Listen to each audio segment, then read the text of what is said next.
At dahil nga sa show ni Janine Gutierrez, Sanjo Marudo at ilang cast ng pinakamainit na serye ng ABS-CBN, ang Dirty Linen.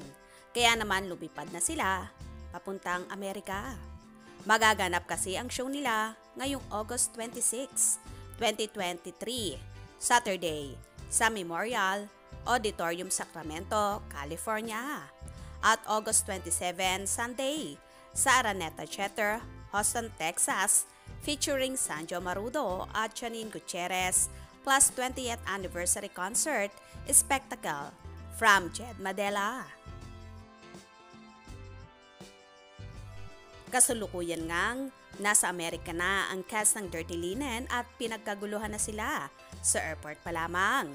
Tuwang-tuwa ang kanilang mga tagahanga dahil nakita na nila ang kanilang mga idolo.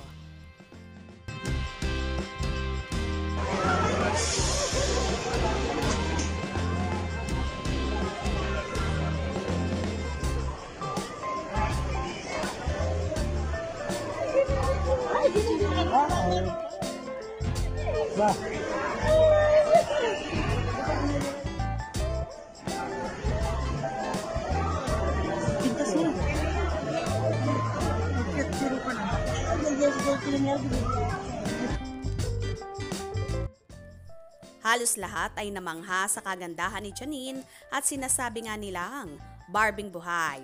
Bukod sa maganda, mabait na at hindi isnab sa mga taong sumalubong sa kanila, lalong higit sa kanilang mga tagahanga.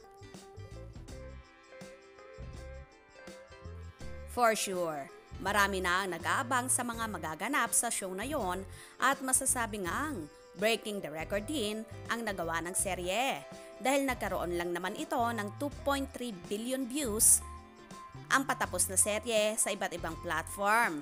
Kaya naman walang hanggang pasasalamat ng mga cast, lalong higit ang bida na sina Janine at Sanjo sa lahat ng tumutok at sumusubaybay hanggang sa katapusan.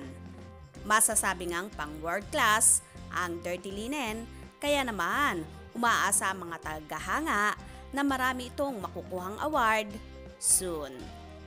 Anyway, congratulations kina Janine at Sanjo at sa buong cast ng Dirty Linen sa napakagandang serye nyo na iniwan sa mga manunood. Kaya naman tumutok at wag na wag pahuhuli sa mga maiinit na kaganapan, especially sa paunin updates. Mga ka-scoop, anong inyong magiging reaction sa bidyong ito? Comment below.